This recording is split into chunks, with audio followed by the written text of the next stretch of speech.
입시왕 시즌 8 엄친 딸 특집 지금 시작합니다. 펜타킬입니다. 안녕하세요. 입시왕 한일쌤입니다. 오늘은 이제 초대 손님을 모시고 방송을 하는 그런 시간이 되겠습니다. 저희가 지금 방송 진짜 열심히 하네요. 어제도 네. 방송했고 네. 어제는 정시 관련된 아주 난해한 방송을 저희가 해드렸고 오늘은 난해하진 않습니다. 네. 일단 오늘 방송 본격적으로 준비를 해봐야 될 것 같은데 요거를 이제 펜타킬 선생님이 기획을 해주셨어요. 네, 본인이 직접 다 게스트도 섭외를 하시고 이거 좀 설명을 해주시죠. 이게 뭐 하는 겁니까? 저희가 원래 한 연말쯤 되면 네. 거의 1년에 한두 번 정도 해서 이제 학생들 불러가지고 이런저런 얘기를 해보잖아요. 작년에 누구 불렀었죠? 저희가? 작년에 삼수에서 이제 삼수에서 의대간 학생도 성균관, 나왔고 성균관대 다니다가 이제 네, 전남대 의대간 명상이가 나왔었고 명상 친구. 네, 그다음에 그분 굉장히 반응이 좋았죠. 그 전에는 이제 운동하다가 진짜 노베이스에서 노베이스로 진짜 한양대 운동만 하다가 뭐 이런 데 간 서강대 수학을 제가 아직도 기억나요. 이해를 못해서 싹 다 외웠다. 네, 정시로 심지어 간 노력으로 한 거지. 노력으로 이제 갔었고 그래서 저희가 올해 지방 일반고 학생들이었는데 그래서 저희가 솔직히 매년 학생들을 다양하게 불러봤는데 그 성적이 되게 낮은 학생들에서부터 뭐 하여튼 다양하게 불러봤었어요. 그런데 수능 만점자도 한번 나왔죠. 근데 이제 좀 가장 뭐랄까 부모님들이 이제 클릭수나 조회수가 높았던 게 이제 의대 진학 관련된 조회수가 많으시더라고요. 그래가지고 그래? 그래? 그러면 오늘 그러면 아예 끝장을 한번 보자. 끝장입니까 오늘? 오늘 그냥 끝장을 한번 보자. 그걸 원하시면 이제 준비했습니다. 원하시는 대로 제가. 그래서 오늘은 이제 소위 그 아이들이 제일 싫어하는 애들이죠. 그렇죠. 엄마 친구 아들 혹은 엄마 친구 딸이 뭐 의대 갔다더라 이런 얘기 들으면 아이들이 상당히 짜증을 내는데. 근데 엄마 친구 아들은 공부만 잘하는 게 아니라 또 얼굴도 잘생기고 착해. 또 기가 막히게 착하지. 말도 잘 듣지. 뭐 또 효도도 잘해. 저희도 지금 이 친구들 오늘 이제 왔는데 저희 게스트를 많이 모시지 않았습니까? 네네. 게스트 사상 최초로 커피를 사왔어요. 이거 저희가 산 게 아니에요. 저희가 산 게 아닙니다. 양심이 없는 진짜 엄친 딸이야. 이 형이 웬일로 커피를 샀나 했네. 또 저도 준비를 했는데 학생들이 미리 사와가지고 그래서 오늘은 이제 도대체 누집 자식이냐, 도대체 쟤는 어느 집 자식이냐 특집으로 준비를 해봤습니다. 저희가. 맞습니다. 그래서 깜짝 놀랄만한 두 친구들을 저희가 모셨습니다. 참고로 어느 집 자식이냐가 뉘앙스가 중요하거든요. 저 어느 집 자식이야 저거. 조심하셔야 돼요 이게 뉘앙스가 좀 다르다. 그렇습니다. 그래서 본격적으로 방송 시작을 하기 위해서 두 분이 간단하게 소개를 한 분씩 좀 해주시면 좋을 것 같아요. 안녕하세요. 저는 외대부고 졸업해서 서울대 의대에 재학하고 있는 조형욱입니다. 안녕하세요. 저는 외대부고 졸업하고 현재 이화여자대학교 의예과 1학번에 재학 중인 하현재라고 합니다. 반갑습니다. 너무 반갑습니다. 반갑고 두 분 이름이 좀 어렵기 때문에 그냥 엄친아 엄친딸로 부르면 어떻습니까? 그냥. 뭐 좋습니다. 그냥 아들 딸로 부르죠. 그냥 아들 딸. 부모님들 하도 관심이 많으셔가지고 거의 끝판왕을 저희가 모셨고요. 지금 일단은 두 분 다 이제 이게 현역 의대생인 거죠? 네, 1학년. 현재 1학년입니까? 두 분 다? 네. 두 분 다 1학년이고 두 분 다 같은 학교를 졸업을 한 것 같아요. 한국 외대부고. 그래서 전사고라고 전국 단위 자사고에 두 분이 졸업을 하고 나서 재수 뭐 삼수 이런 거 없죠 두 분은? 네. 엄친아 엄친딸은 재수도 안 해. 그래서 지금 스펙에 어떻게 보면 끝판왕들이 나왔고 대한민국의 어떤 교육 관련해서는 스펙의 끝판왕인 두 분을 모셨습니다. 지금 뭐 아마 이제 고등학교 어디 나왔고 현재 뭐 어디 대학 다닌다는 것만 해도 이미 대충 뭐 이러실 거고 일단은 처음에 부모님들이 좀 궁금해하실 수도 있으니까 고등학교 성적과 이제 수능 성적도 좀 말씀해 주시면 좀 부모님들이 방송에 집중하는데 약간 도움이 되시거든요. 이게 일단은 엄친딸님부터 현재 이화여대 의대 재학 중이신 1학년입니다. 본인의 뭐 내가 이 정도였다 뭐 이런 거. 저는 이제 고등학교 2학년 2학기까지는 내신이 한 3.7에서 3.8 정도였고 이제 그 정도면 전교 한 37등 정도가 나올 거예요. 근데 저는 그 성적으로는 의대를 갈 확률이 너무 낮아서 이제 3학년 때부터는 아예 내신을 버려서 정시를 했었고 그래서 이제 나온 성적이 몇 개 틀렸어요? 몇 개 틀렸어요? 영어를 제외하면 6개 틀렸어요. 작년에 좀 국어가 약간 어려웠잖아요. 6개. 네. 예. 알겠습니다. 예. 수학은 몇 2점짜리 하나 틀렸어요. 그 이상한 이거 이제 그 평가에서 발표내고 보면 만점이 있고 그 밑에 편점도 1점 차이 이상한 애들이 있거든요. 뭐야? 그거 사례수가 되게 적어요. 그거를 여기 있었네. 전국에 24명 있습니다. 그렇죠. 어쨌든 수능에서 2점은 그냥 서비스로 하나 틀려주셨고, 네, 한 6개 정도 틀렸고, 내신은 3학년 때 완전 버렸다? 네, 완전 버렸어요. 뭐 얼마까지 버렸어요? 그럼? 3학년 2학기는 제가 계산을 안 해서 모르겠는데 예. 3학년 1학기 때는 6.0이 나왔어요, 내신이. 네. 진짜 버렸구나. 그러니까 이제 이게 3등급 되면 내신이 나쁜 게 아니거든요. 좋은 거, 야, 이 외대보고 3등급이면 잘하는 엄청 좋은 건데 이제 어쨌든 거구나. 목표치에 따라서 버린다. 알겠습니다. 예. 이제 오늘 아마 이 방송을 들으시면 이 학생들의 뭐 얘기도 있겠지만 이게 전사고에서 어떠한 이 시스템이 어떤 논리와 어떤 그걸로 가는지도 좀 이해할 수 있을 것 같아요. 알겠습니다. 자, 그러면 이제 엄친아, 예. 엄친아님은 본인 내신이나 뭐 수능 이런 것 좀 설명해 주시죠. 저는 고등학교 3년 동안 이제 3학년 1학기까지 네. 대학 지원할 때 내신이 1.8 정도였어요. 그래서 전교 2등이었고요. 그 다음에 수능 성적은 제가 수능에서 2개 틀렸거든요.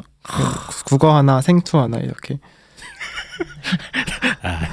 일단은 야, 오늘 방송 나가면 항의가 밑받칠 것 같아 아들들한테. 왜 이런 저런 사람 왜 방송에 출연시키냐. 아니 그냥 누집 자식인가 들어보시고. 잠깐만요. 제가 알기로는 수시로 가지 않았어요 대학은? 네, 맞아요. 근데 왜 정시는 2개 틀립니까? 그러니까 엄친아. 확실히 두 분이 어쨌든 현재 대한민국 입시 체제에서 거의 끝판왕급의 실력 또 그만큼 열심히 노력을 했다고 봐야죠. 예, 그래서 지금 엄청난 노력을 했을 우리 겁니다. 딸님은 저기만 수능으로 갔고 아들님은 이제 수시로 갔어요. 그래서 이제 이런 것도 이제 비교해서 조금 이해하시면 조금 더 좋지 않으실까. 알겠습니다. 네. 자 그러면 이제 본격적으로 이 두 친구에 대해서 궁금한 것들 한번 질문 한번 해보도록 하겠습니다. 요 고등학교 입학 전부터 한번 시작을 한번 해볼까요? 예, 뭐 유치원 때부터 하긴 좀 힘들고요. 예. 일단은 궁금한 게 이제 전사고 진학 결정을 누가 했고 이제 언제부터 준비했는지 아마 궁금하실 것 같아가지고 누가 결정했어요? 내가 전사고 하겠다. 처음에 알아봐 주신 분은 엄마랑 이모분들이고요.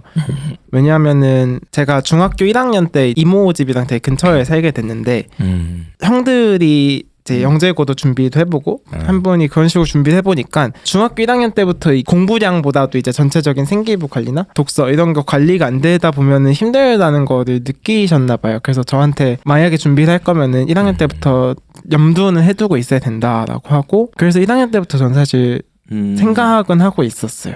딸님은요? 저도 중1 때쯤부터 이제 어머니가 제안을 하셨어요. 여기 어떻냐.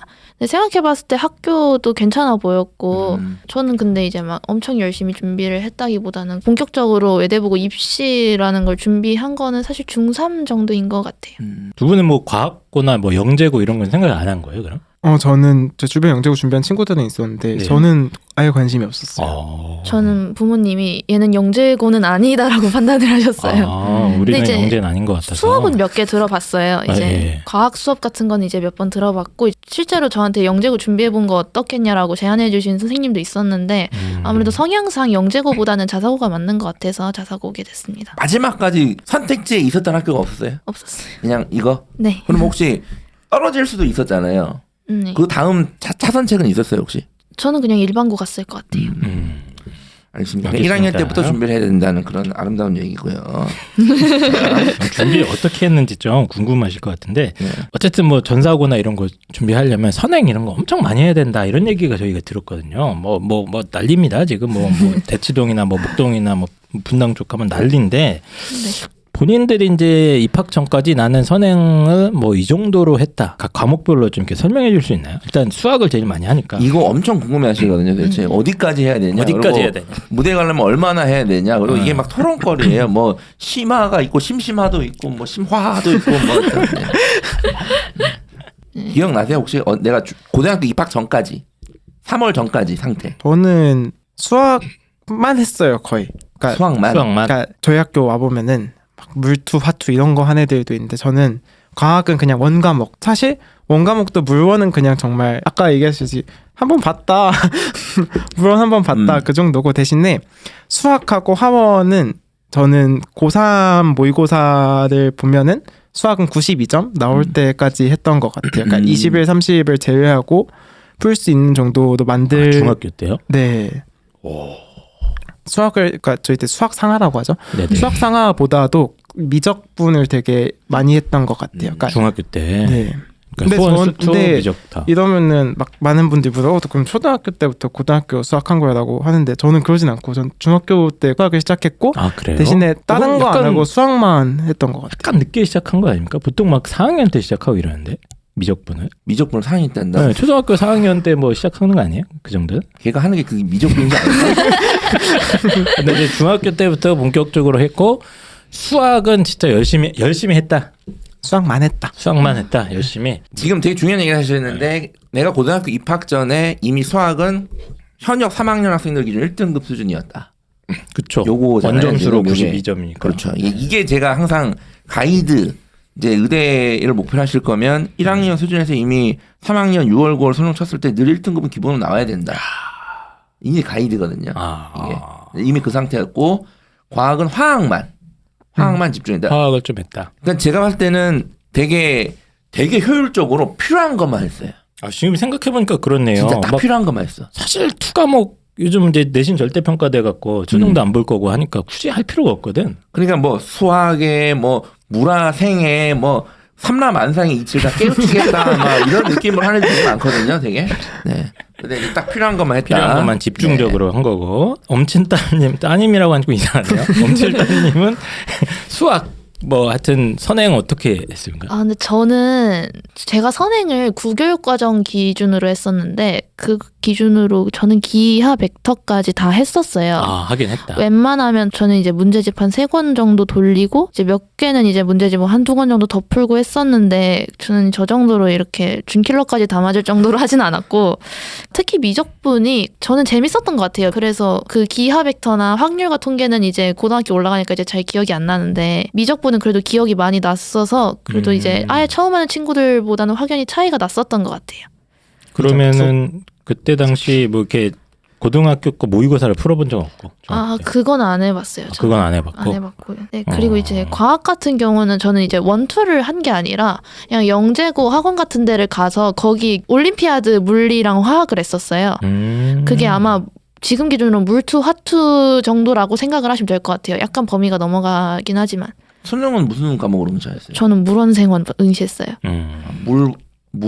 물화를 했지만 생명을 했다. 근데 저는 이제 제가 생명이랑 되게 안 맞다고 생각을 했는데 고등학교 와 보니까 또 생명이랑 잘 맞더라고요. 화학이랑은 근데 잘 안 맞았어서.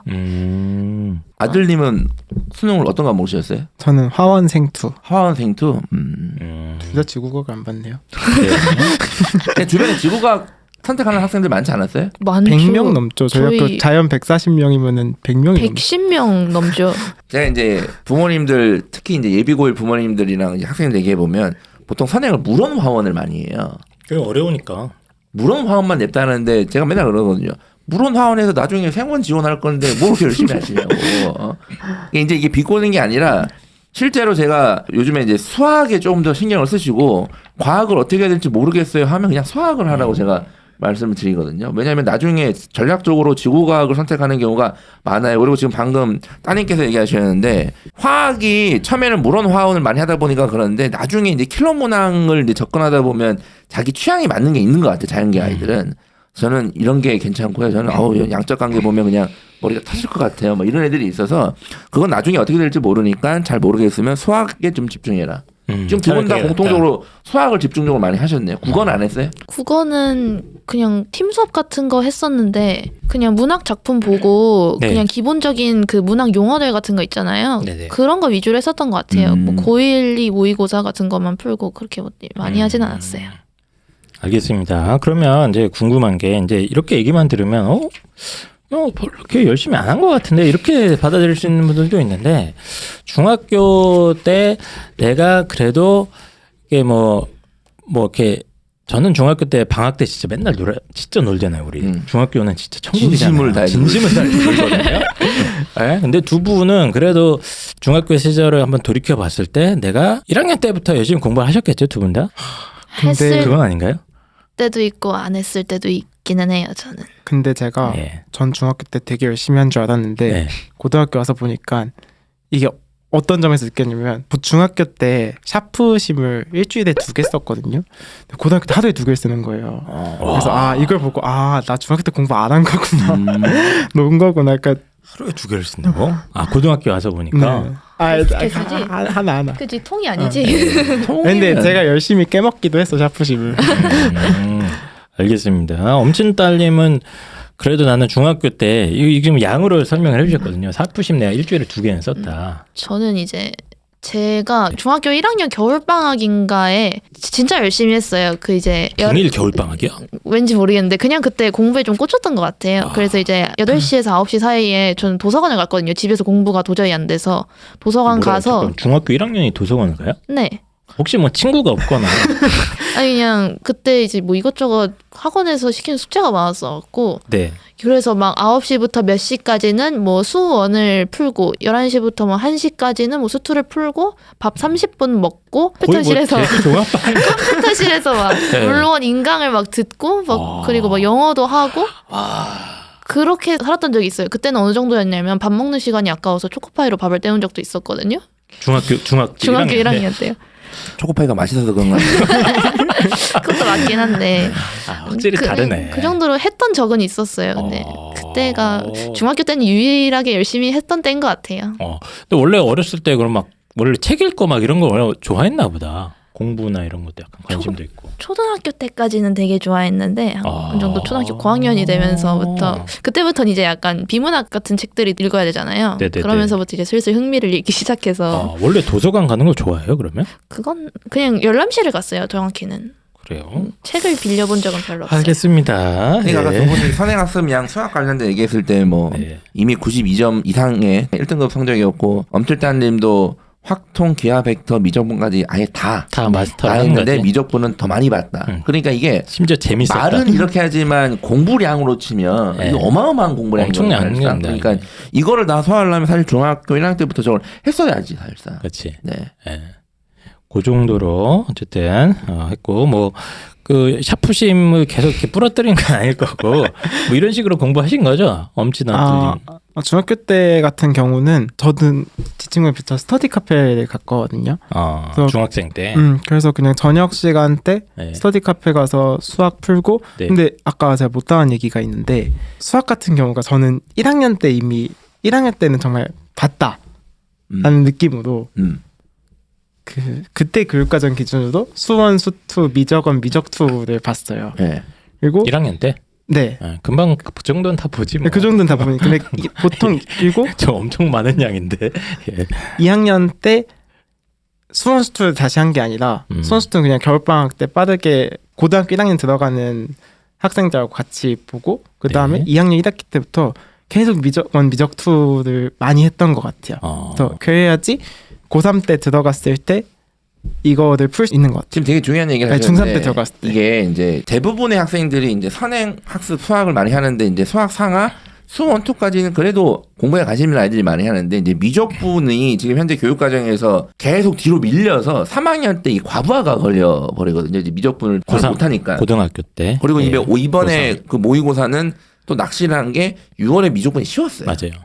근데 9월에 실제 미적분에 진짜 미적분을 만나니까 우리가 이런 사이가 아니었구나 하고 이제 안녕이 된 거지 사실상. 근데 이제 그 결국에는 제가 항상 선행을 하는 이유는 미적분을 나중에 공부할 때 수월하게 하기 위함이다라고 항상 얘기를 하는데 지금 방금 그 얘기를 하신 것 같아요 지금. 네. 그래서 거의 중1 때 수상하, 수원, 수투 겨울방학까지 이제 다 마스터를 하고 미적분을 2학년 때 다 팠다.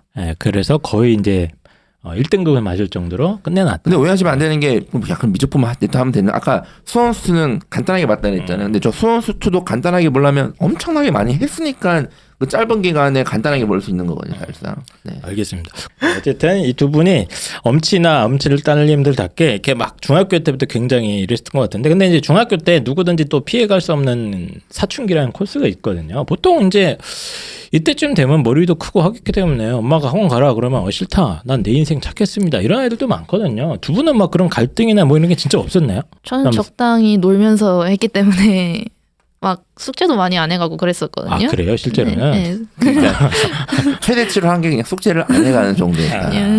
가끔 좀 숙제 안 하고 소심한 반항 정도? 그리고 막 그냥 뭐 컴퓨터로 뭐 게임도 이것저것 하고 네. 막 그냥 중간중간에 소소하게 많이 놀았어서 막 그렇게 갈등이 커진다던가 그런 일은 딱히 없었던 것 같아요. 그래도 1학년 때 공부량이 엄청 많았었기 때문에 네. 잠깐 이렇게 좀 왔다 갔다 해도 다시 금방 돌아올 수 힘이 있었네. 엄친아님은 뭐 이렇게 딱히 뭐 반항 같은 거 안 했습니까? 저는 사실 이게 사춘기가 오는 이유 중에 하나가 네. 부모님이 너무 억압해서 올 수도 있다고 생각을 하는데 네. 저는 약간 그런 거였거든요. 형욱이 하고 싶은 거 다 해. 약간 집에 플레이스테이션도 있었고. 그거 안 했죠, 근데 있어도. 했죠. 조금씩 했다. 아니, 근데 그만큼 하고 싶은 건 다 했어요. 아, 하고 싶은 거 다 하게 해줬다. 근데 그게 되게 초등학교 때부터 계속 항상 하고 싶은 건 다 했어가지고 그래서 오히려 사춘기가 안 왔던 거일 수도 있고 네. 왔어도 되게 약하게 왔었다고 생각이 들어요. 보통 우리 아이들 하고 싶은 대로 놔두면 큰일 나지 않습니까? 큰일 나죠. 큰일 나는데. 오히려 이제 근데 저도 신기한 게 좀 이렇게 공부 잘하는 아이들이나 그런 집 인터뷰 해보면 어머님들이 오히려 저런 스타일이 되게 많더라고요. 예, 공부를 그렇게 막 강요하지 않고 그냥 좀 이렇게 풀어주는 성격의 부모님들이 꽤 많았던.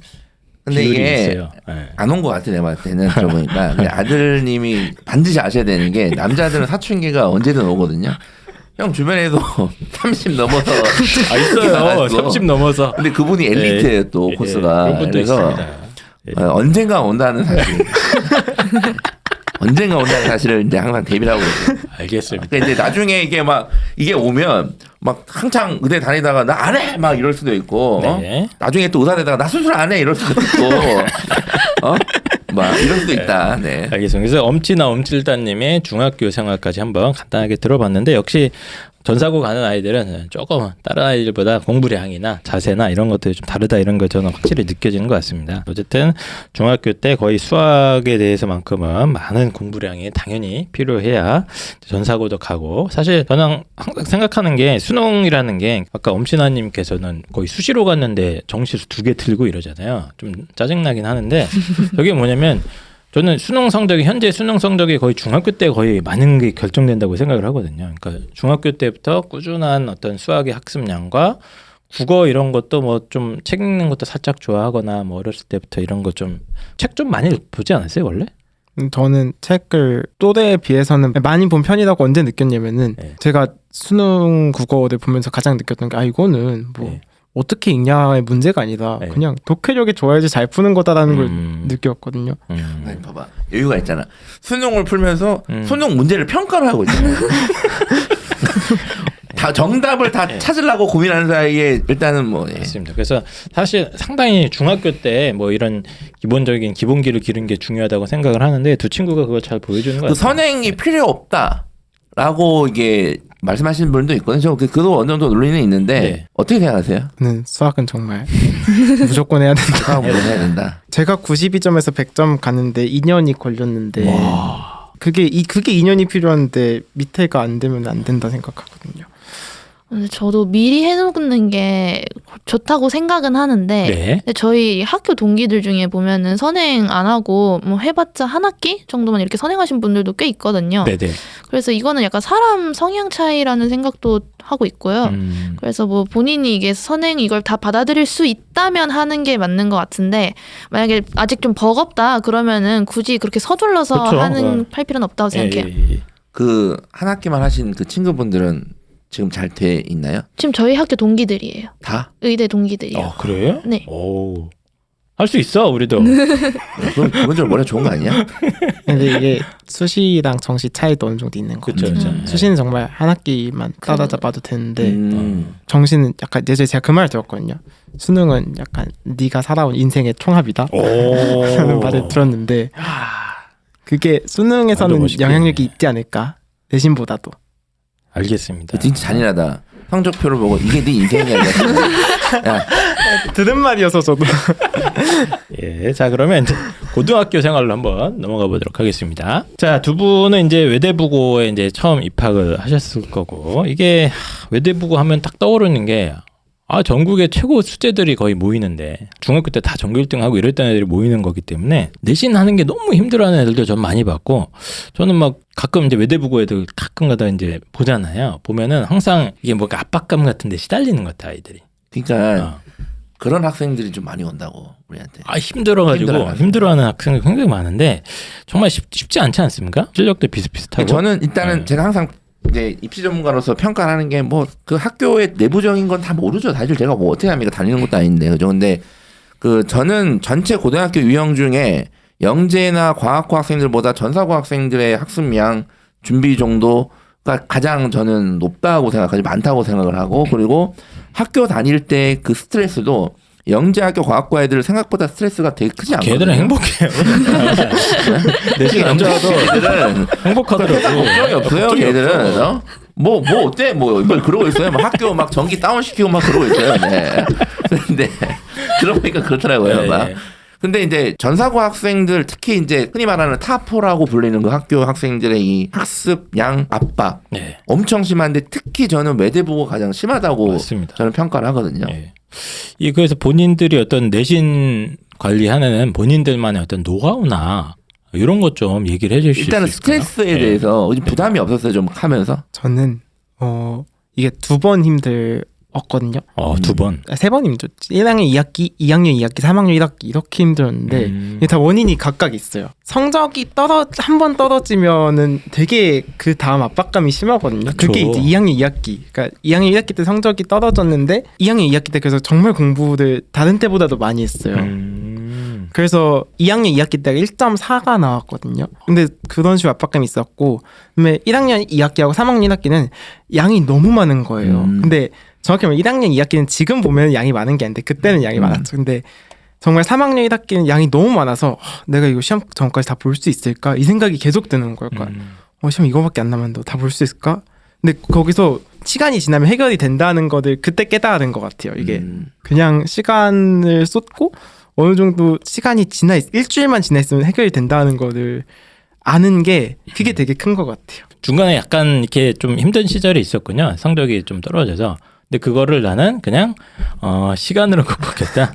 최선을 다해서. 많이 하면 되더라. 그렇죠. 많이 하면 되죠. 그리고 이 내신 관리가 많이. 참 이 상대평가라는 게 잔인한 게 맞아. 수능은 상대평가지만 구체적인 경쟁자들이 보이진 않잖아요. 보이잖아요. 근데 이제 학교에서 내신 경쟁은 나보다 더 성적 좋은 학생, 나보다 밑이지만 따라오는 학생, 또 비슷한 학생. 근데 웬만한 일반고도 이 압박이 되게 심하거든요. 근데 이제 외대부 같은 경우에는 사실상 뭐 1등 뭐부터 해서 웬만한 등수까지는 저는 실력 차이가 크게 있다고는 보진 않는데 그렇죠. 그 압박 심하지 않았어요, 그거? 약간 그냥 절대평가라고 생각을 했던 것 같아요. 이게 어차피 그냥 일정 점수 이상 나오면은 내가 몇 등급이다라고 생각을 하고 그리고 두 번째가 그냥 모든 시험을 결국 독립시행으로 생각을 했어요. 이게 멘탈이 약한 친구들이 되게 많거든요. 주변 맞아. 멘탈이 약하면 오늘 예를 들어 국어 시험 제대로 못 보면 그게 영향을 받아서 수학도 무너지고 막 이러는데 맞아요. 이제 엄친아님은 이게 다 따로따로야. 그 공부 과정도 오늘 이게 공부가 안 되면 어떡하지를 생각하기보다 그냥 일단 이거는 여기까지 하고 이걸 해야 되는 거들. 그래서 그런 식으로 되게 과목별로 독립적으로도 생각했던 게 컸던 거. 이거 되게 중요해. 이건 일반고 학생들한테도 웬만한 학생들한테도 상위권 학생들한테는 도움이 되는 얘기거든요. 이게. 압박이 심하단 말이야. 맞아요. 예를 들어서 중간고 성적이 떨어지면 기말고사에 대한 압박 너무 심하죠. 그렇죠. 그리고 첫날 시험 막 자꾸 생각이 난단 말이야. 근데 다 이거를 관련 없는 시험이다. 그냥 나는 오늘 이 시험을 그냥 조진다. 근데 이게 이제 철학과는 이렇게 표현을 합니다. 나는 관련 없다, 조진다 이렇게 생각을 했는데 이분은 이제 절대 절대 평가라고 생각한다, 독립시행이라고 생각한다. 용어 자체가 수학적이야 이분은. 우리랑 다릅니다. 그래서 어제 나와 오늘의 나는 다르다. 절대 평가처럼 나는 이걸 받아들였다. 주변에 신경 안 쓰고 그냥 내가 잘하자. 내가 목표하는 점수. 진짜 좋은 자세. 이거 진짜 좋은 자세네. 이건 되게 좋은 자세고. 그리고 하나하나의 사건들이 그냥 독립적인 사건이고 서로 이렇게 영향을 미친다고 생각하지 말고 그냥 하루하루에 최선을 다해서 내가 할 일을 하면은 내가 원하는 점수 나오면 그걸 받아들이면 된다. 이렇게 마인드 컨트롤한 거죠. 네, 그래서 부모님 독립시행을 하다가 내신이 독립이 되면 어떻게 해요? 아니 근데 그것도 있어요. 그래서 부모님들이 막 누군 몇 점 맞았대 그런 거 많이 물어보잖아요. 근데 저는 진짜 엄마 나 진짜 하나도 모르는데 너무 관심을 안 둬서 사실 다 아예 그냥 관심을 끊었구나. 네. 혹시 뭐 친구가 없고 그런 거 아닙니까? 아니 그거 근데 가지고 성적에 대해서 딱히 막 캐먹고 다니지 않고 괜히 그거 알아봤자 스트레스만 맞아요. 받으니까 차라리 그냥 관심을 끊었다. 아 좋은 방법입니다. 엄친 딸님께서는 뭐 본인 할 말이 많은 것 같아요. 할 말이 왜냐면 많을 것 여기는 이제 같은데. 정시로 했기 때문에 이제 내신은 이제 하다가 어느 순간 교통 정리를 하신 거잖아요. 이제 여기 할 말이 좀 많은 것 같아. 아니 저는 사실 그렇게 열심히 하진 않았어요. 내신을 제가 양심의 손을 얹고 생각을 했을 때. 1학년부터? 네. 그래서 사실 수시를 못한 거죠, 정확히는.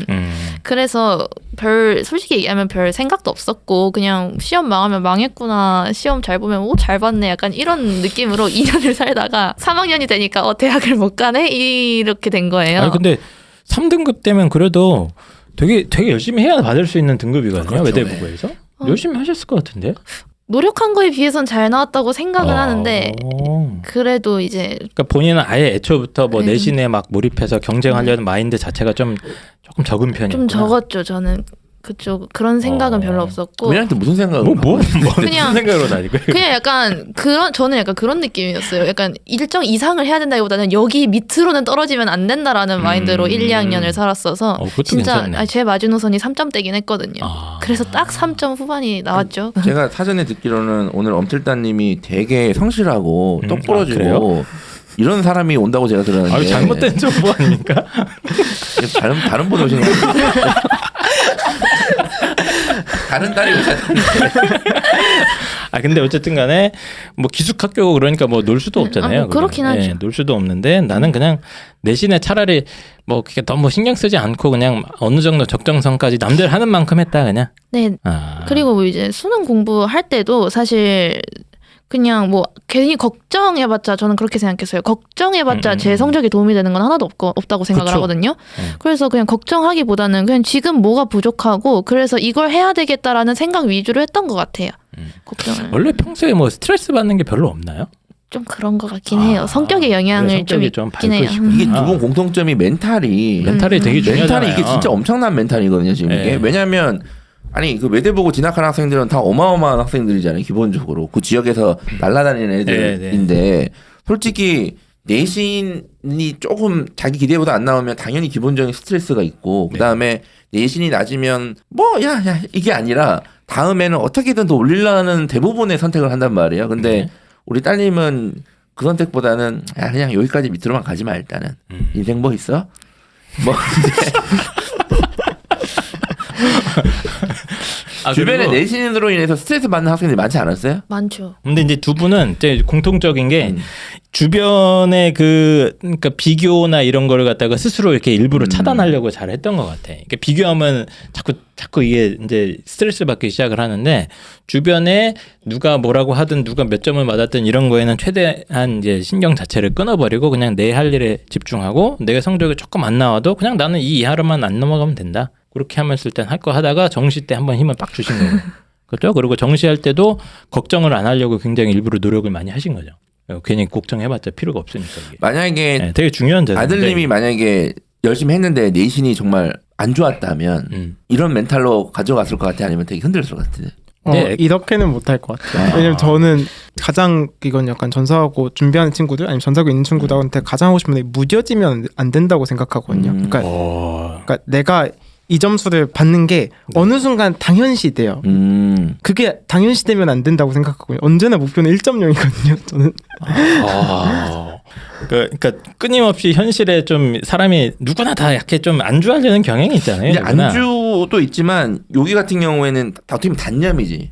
해도 야 이게 저래 안 되는구나 그냥. 근데 나는 끝까지 어쨌든 목표는 1.0으로 항상 나를 좀 이렇게 채찍질하려고 스스로 노력을 많이 하셨네요. 그러면. 혹시 난 저는 피곤한 것 같아. 저렇게 사는 건 좀 우리 스타일은 아니잖아. 예, 알겠습니다. 어쨌든 이 정도로 멘탈 관리를 철저하게 잘 해주신 것 같은데 저희가 요즘에 가장 둘이 많이 하는 게 포기거든. 포기해. 하지 마. 제일 많이 하거든요. 야, 이것도 하지 마. 저것도 하지 마.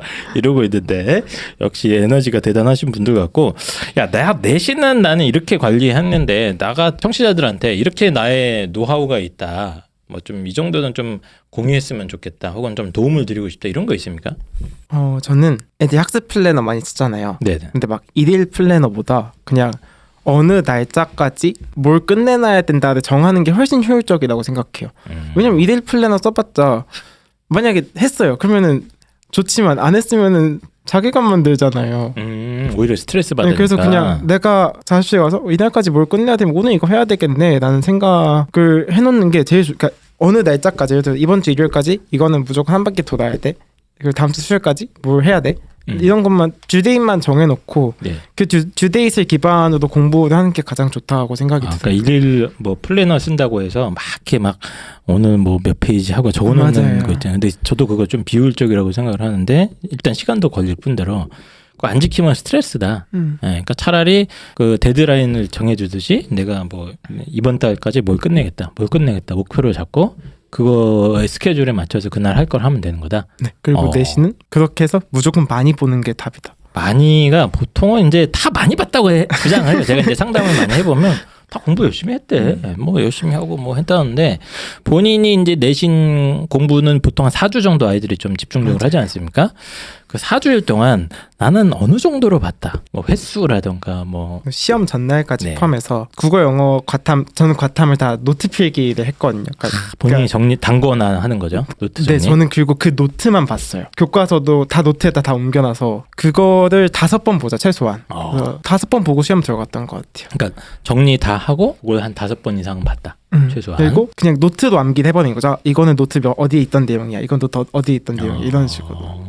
노트 정리하는데 시간이 보통 약간 많이 걸리거든요. 근데 많이 걸려요. 이게 5번이라는 숫자가 핵심이 아니라 이미 5번 이상의 노력을 저 노트를 만드는 데 쓰는 거야 사실상. 근데 이제 이렇게 하는 아이들 중에 제가 이렇게 상담하면서 본 애들 중에 애가 노트는 기막히게 만든다는 거야. 노트 정리를 기막히게 하는데 그거 하느라 시간이 너무 걸려서 그걸 몇 번 못 보고 들어가니까 성적이 이상하게 나온 애들이 좀 있었거든요. 근데 그거는 그러니까 노트 만드는 과정이 중요하다고 생각하거든요. 그쵸, 이게 그쵸. 뭐 여기 시간이 얼마나 오래 걸리고 적게 걸리고가 중요한 게 아니라 이 노트를 만들 때 외워야 돼요. 노트를 만들면서 내가 이걸 생각하면서 외워야지 그냥 받아 적는 게 무슨 의미가 그렇죠. 있어요 그게. 그 친구 노트 보셨어요 혹시?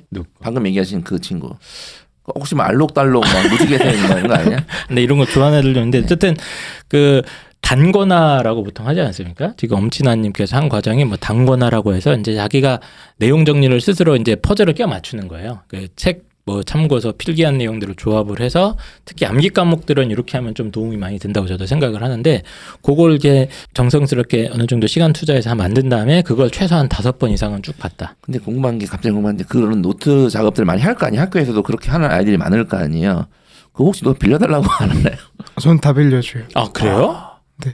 진짜 일단 놀라는 게 왜냐면 저도 빌려야 되고 인성이 왜 근데 이렇게 저도 좋아? 이게 저희 학교 문항 그게 아까 제가 말한 견제가 없다는 게 저도 빌려야 되고. 아 그래요? 네. 저도 중간중간에 좋은 수업이 있을 거 아니에요. 아니 그러니까 외모도 원빈까지는 아니지만 괜찮아. 원반? 인성도 좋습니다. 지금 뭐 흠을 오늘 한번 찾아야 되는데 알겠습니다. 엄친따님은 나는 이런 어떤 내신 공부에 있어서 이런 노하우가 있었다. 내신을 포기했는데 노하우 아니지 그래도 나는 이 정도 했다. 저도 근데 들으면서 놀랐던 게 저도 노트를 했어요. 네. 저도 노트를 했고 그게 노트를 하는 이유가 보통 공부하는 게 교과서랑 쌤 적어주신 필기랑 프린트 이런 걸 주로 하는데 웬만하면 다 줄글이거나 아니면 노트 그 선생님 수업 필기 받아 적은 거는 약간 다 중국 낱말식으로 되어 있단 말이에요. 그쵸. 그래서 그걸로 보면 솔직히 저는 머리에 정리가 안 돼서 저도 노트 정리하면서 머릿속에 정리하고 어느 정도 외우고 했던 것 같아요. 다만 저는 이렇게 5번까지 보진 않았고 한두 번 정도만 봤어서 아마 거기서 차이가 생기지 않았나. 네. 그래서 지금 많은 분들이 이제 정확하게 내신 1등급 대 학생과 이제 조금 처진 학생들 일반적인 차이가 제가 상담해 보면 회독수 차이야. 100%. 근데 이게 처졌다고 할 수 없어. 엄청난 내신이 엄청난 내신인데 그냥 상대적으로 이 내신과 이 내신의 차이는 제가 항상 얘기하지만 저도 상담할 때 맨날 5회독 이상 무조건 보라고 하거든요. 그러면 제가 보통 전교권 아이들은 5번 이상 다 보더라고요. 6번, 7번까지 본 애들도 있고. 알겠습니다. 이런 좀 단순 반복적으로 외우는 거 이런 거 약간 좀 싫어하시는 거죠, 근데? 좀 안 좋아하긴 조금 했어요. 안 좋아하는 스타일이 있어. 들어보니까 이제 노트니까 아까 샤프신 얘기했는데 필기구 네. 부모님들이 필기구 같은 거 좀 시험 기간에 좀 보면 얘가 펜 바꿔달라는 얘기를 한 번도 안 하네. 펜 사야 된다 돈 달라는 얘기 한 번도 안 볼펜 하네. 하나 사서 3년 내내 쓰고 막. 너 이거 초등학교 때 썼다는 거 아니야? 알겠습니다. 이 정도로 어쨌든 내신 관리 쭉 해오셨다 이런 얘기도 한번 나눠봤고요. 그 다음에 또 전사고 하면은 또 어머님들이 조금 관심 가질만한 게 뭐 비교과, 전사고 학생부는 뭐 다르다, 뭐 설명회 갔더니 뭐 기똥 차더라. 뭐 전사고 가는 이유가 이럽니다. 비교과 때문이다. 비교과 전사고는 뭐 그렇게 어마어마하더라. 네. 이제 요거거든요. 그래서 비교과 활동을 얘기하면 하루 종일 하게 되기 때문에 제가 이제 딱 질문 좀 한번 해주시죠. 꼭 집어서 좀 세 가지를 이제 두 가지인데 크게 얘기하면 이 비교과라는 거를 이제 본인이 나름대로 계획을 하고 설계를 하고 이제 의도적으로 의식적으로 이렇게 준비를 해서 딱딱 했는 건지 아니면 학교 교육 과정을 믿고 학교에서 시키는 것만 딱 열심히 수행을 한 건지 어떤 방향을 했어요, 두 분은? 제가 정시를 한 이유 중 하나인데요. 네네. 저는 일단 뭐 계획 이런 거 딱히 없었고 학교 교육 과정을 믿었다기보다는 그냥 그 이상의 거를 할 만한 여력이라고 해야 되나? 그런 능력 같은 게 좀 안 됐었어요. 그래서 그냥 학교에서 하라는 거 하고 수행평가도 그냥 학교에서 하라는 수준으로 하고 그랬었던 것 같아요. 네, 그래서 저는 비교과를 하면서 되게 수시가 진짜 안 맞나라는 생각도 많이 했었고 그래서 제가 비교과 때문에 고3 때 스트레스를 너무 많이 받아서 정시로 돌린 것도 있거든요. 그러니까 본인이 조금 해봤는데 나랑 안 맞는 것도 있고 나는 뭐 엄청나게 막 이국종 교수가 되겠다 이런 꿈도 뭐 딱히 이렇게 구체적인 것도 아니고 그래서 난 그냥 학교 교육 과정만 이제 살살살살 시키는 것만 하는 수준이었다. 그랬었죠. 근데 이거 안 맞는 애들 굉장히 많아요. 그렇지. 자, 그러면 이제 엄친아님께서는 저 같은 경우도 학교에서 시킨 것만 했어요. 그냥 추가로 뭘 준비하거나 대회를 나가거나 그러지 않고 학교에서 시킨 프로그램대로 짜여져서 했는데 근데 하나도 빠짐없이 다 했어요. 그러니까 학교에서 너네 5대 이거 제출해 라고 하면은 그렇게 하라고 하는 거는 다 했던 것 같아요. 엄청 많지 않나? 근데 학교에서 시키는 게? 엄청 많지. 그러니까 이제 우리 따님은 너무 스트레스를 받았던 거고. 그렇죠. 이거 정상적으로는 좀 힘들다고 보거든요. 근데 이게 이제 뭔가 의대를 학종으로 쓴 학생들, 맞아. 붙은 학생들 같은 경우에는 뭔가 보고서도 뭔가 그치 특색 있게. 어머니 의대 학생분 달라야 돼. 한 것 같고 왠지 뭔가 달라야 돼. 봉사활동도 뭔가 왠지 저희가 3,000만 원에 만들어드리겠습니다. 이런 사람들도 있거든요. 이제 막 동아리 활동도 뭔가 좀 뭔가 특별하게 특별히 한 것 같고. 하여튼 뭐 이게 뭔가 당연히 의식적으로 뭐 책도 25권을 한 권당 뭐 어떻게 한 것 같고 막 이런 생각을 많이 갖고 계신데 일단 학교 생활을 열심히 하다 보니까 학생부가 이제 뭐 특별하게 그래도 뭐 그런 얘기 좀 들었을 거 아니에요. 본인 원래 꿈이 의대였으니까 뭐 주변에 컨설팅 받는다 이런 생각 없었어요. 막 엄청 막 의대 학생부 만든다고 막 난리인 사람들이 있거든요. 저는 그런 거를 몰랐고요. 아예 몰랐고 나중에 알게 된 건데 그 몇몇 있더라고요. 그 친구들이나 후배도 저한테 물어보더라고요. 그러니까 후배 어머님께서 선배님 혹시 이거 아시나요? 어떻게 해야 되나요? 라고 저 옛날에 이제 분들이. 드라마 중에 스카이캐슬이라고 하면은 막 이제 의대 뭐 포트폴리오 막 학생부 해갖고 막 이렇게 그걸 막 이렇게 탐내가지고 막 살인 사건도 일어나지 않았습니까? 그때 그 드라마에서. 근데 본인은 그런 걸 잘 몰랐고 그냥 본인이 원래 의사의 꿈이 있었으니까 그건 이제 꿈을 쫓아서 여러 가지 활동을 학교 프로그램에 맞게 그냥 성실히 한 거다. 단 하나도 빼놓지는 않았다. 맞아요. 우리 그 엄칠딸님은 컨설팅을 받으셨어요? 비교과 관련해서? 아니요, 저는 안 받았어요. 어머님께 부모님은 성적이 이제 그렇게 나쁘지도 않고 그렇게 좋지도 않은 어떤 아마 애매한 성질이라고 계속 판단했을 텐데 그래도 전사 보니까 학종을 써야 되지 않을까? 그러면서 이제 압박을 하실 것 같은데 제안이라든지. 그래서 아마 저도 사실 근데 어머니한테 이제 컨설팅 쪽으로 얘기를 많이 해본 게 아니라서 정확히 어떤 생각을 하셨는지는 잘 모르겠는데 그래도 3학년 때는 컨설팅을 좀 꾸준히라도 받아보실 생각이 있으셨던 것 같아요. 또 마지막 학기니까 혹시나 부족한 게 있으면 보완하고 이런 느낌으로다가 한번 해보실 생각은 있었던 것 같은데 제가 정시를 하게 되면서 안 하게 됐죠, 저는. 알겠습니다. 그러면 뭐 비교과 관련해서 한 가지만 더 해가지고 나는 이런 식으로 좀 비교과 활동은 내가 이렇게 해보니까 좀 내 학생부가 좋아진 것 같다. 본인들만의 어떤 노하우나 뭐 이런 게 있을까요? 이거는 대입 준비하면서 느낀 건데 네. 굉장히 현실적인 걸 해야 돼요. 그러니까 실현 가능한 거. 절대 목표치를 막 부풀려서 잡는 게 아니라 솔직히 그 고등학생이 모집단을 구해봤자 얼마나 많이 구하겠어요. 그래서 저는 엄청 높은 수준의 보고서를 준비하진 않았어요. 이제 학생 수준에서 할 수 있는 건데 이제 네. 그 아들님은 부모님이 이제 의사시니까 좋은 얘기다. 이거. 보통 이제 뉴스 이런데 보면 의사 부모님이 뭐 이렇게 맞아요. 대신 연구를 해주고 네. 이런 얘기가 계속 몇 번 나온 적이 있단 부모님이 말이야. 막 의대 저널에서 뭐 찾아가지고 야 이런 논문 한번 찾아서 그리고 읽어보고 뭐 이렇게 해보고.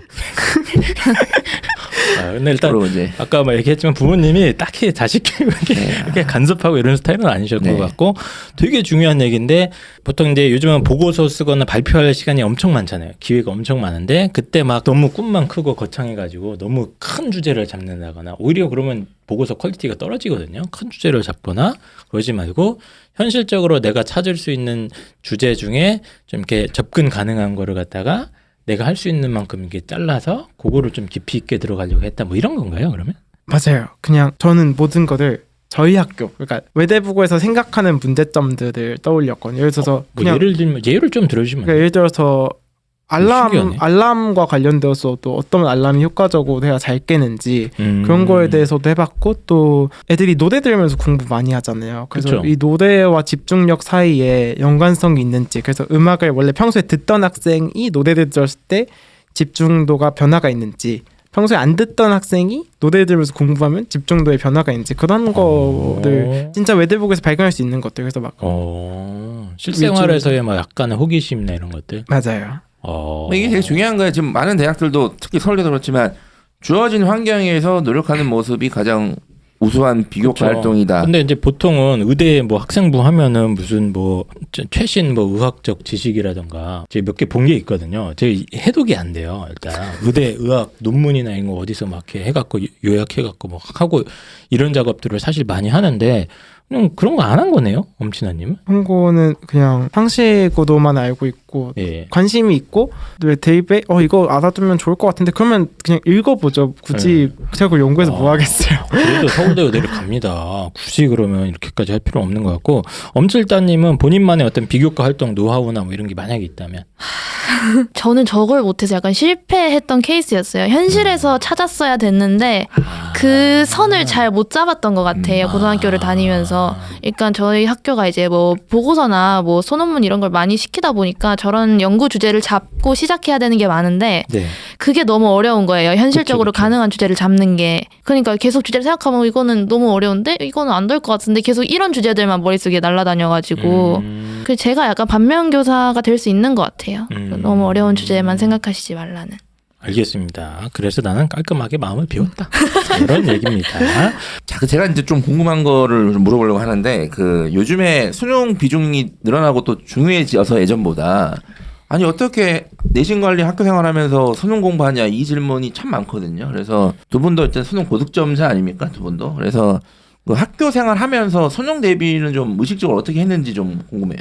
근데 저는 내신이 수능하고 아예 상관이 없다고 생각을 하진 않는데, 그러니까 이제 저희 학교가 특히 2학년 때 수능에 맞춰서 많이 하긴 했어요. 내신 자체가. 특히나 이제 수학은 이제 제가 일반고 친구들 얘기를 들어봐도 기출을 계속 푼다고 하더라고요. 그래서 그 기출을 많이 풀면서 공부를 하는 게 사실 저는 수능 수학에도 결과적으로는 더 도움이 된다고 생각을 하고요. 그리고 뭐 탐구 같은 거는 이제 개념을 한번 회독을 한다던가 뭐 국어 문법은 그거 자체를 공부하는 것만으로도 저는 수능에 도움이 꽤 된다고 생각해서 사실 내신 공부 열심히 해도 수능에는 도움 받을 수 있을 것 같아요. 그러니까 내신에서 약간 수능이랑 연계되는 부분들은 좀 더 좀 신경 써서 좀 봤던 것 같다. 네, 그런 것 같아요. 알겠습니다. 아들님은 내신이 우수하니까 더 신경 많이 썼을 것 같은데 어떻게 대비를? 일단은 따님이라고 해야 되나? 옆에 친구가 얘기한 것처럼 굉장히 수능틱해요. 문제가 학교가 문제도 그렇고 수업 내용도 그렇고 과탐 같은 경우도 원과목 1학년 2학기 때 정말 수능틱했거든요. 그래서 물리쌤 같은 경우는 정말 고2, 3 모든 모의고사 기출 900문제 모아서 그러니까 900문제가 900페이지짜리 프린트를 올린 거예요. 그래서 뭐가요? 900페이지가 뭐예요? 물리 문제. 물리 프린트요. 대단해. 그래서 다 종류별로 정리하셔서 그래서 그거를 다 풀면은 거의 그냥 수능 수준은 됐던 것 같고 그리고 수학 같은 경우도 아까 친구가 말씀해 준 것처럼 그냥 기출 프린트를 많이 주세요. 그다음에 국어도 2학년 때부터는 교과서 작품보다도 그냥 수능 특강에 있는 비문학 이런 거 많이 사용하시고 문학도 많이 가져오시고 그리고 양도 시험 때 한 60, 70지문 정도 나가시고 그래서 일단은 1번이 학교 자체가 내신과 수능을 굉장히 병행할 수 있도록 프로그램을 구성했고 두 번째는 저는 고등학교 2학년 때 수능 기출을 거의 다 풀었어요. 2학년 때요? 네, 수학 같은 경우도 내신 준비하면서 수능 기출 교재 풀었고 국어 같은 경우는 중간고사와 기말고사 사이에 텀이 있잖아요. 근데 제가 중간에 국어를 한번 못 봤단 말이에요. 그래서 국어 실력이 부족한 건가 해서 국어를 한 4주 동안 정말 매일 비문학 세지문, 문학 세지문을 매일 풀었어요. 아침에 일찍 일어나서 아침 먹기 전까지. 근데 그렇게 풀고 나니까 모의고사 성적도 오르고 학교 국어도 그래서 제가 2학년 2학기 때부터는 계속 100점만 맞았거든요. 그래서 기본적인 실력을 올릴 수 있는 방안은 기출이 제일 중요한 것 같아요. 이렇게 어느 정도 수능 수준에 맞출 수 있으려면은 기출을 일단 계속 봐야 된다. 혹시 학원이나 인강 같은 거 활용은 안 하셨어요? 그 교재만 구입해서 했어요. 저도 2학년 때까지는 네, 그런 건 안 했던 것 같아요.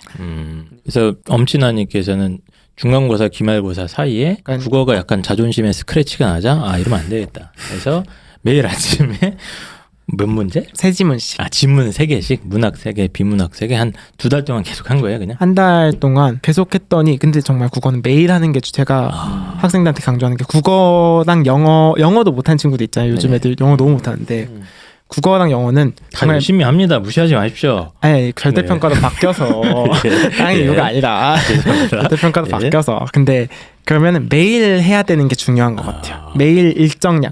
제가 과외생한테 너 한 지문 해도 괜찮다. 근데 매일 해라라고 얘기를 하거든요.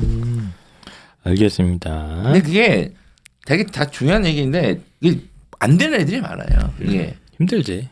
우리도 안 되잖아. 뭐 매일 하는 게 힘든. 매일 하는 게 제일 힘들어요. 네. 운동도 그렇고 운동도 매일 해봐. 못 잡되지. 요즘 아침에 일어나는 것도 힘든데 매일 일어나는 것도 가끔은 못 일어나지 않을까?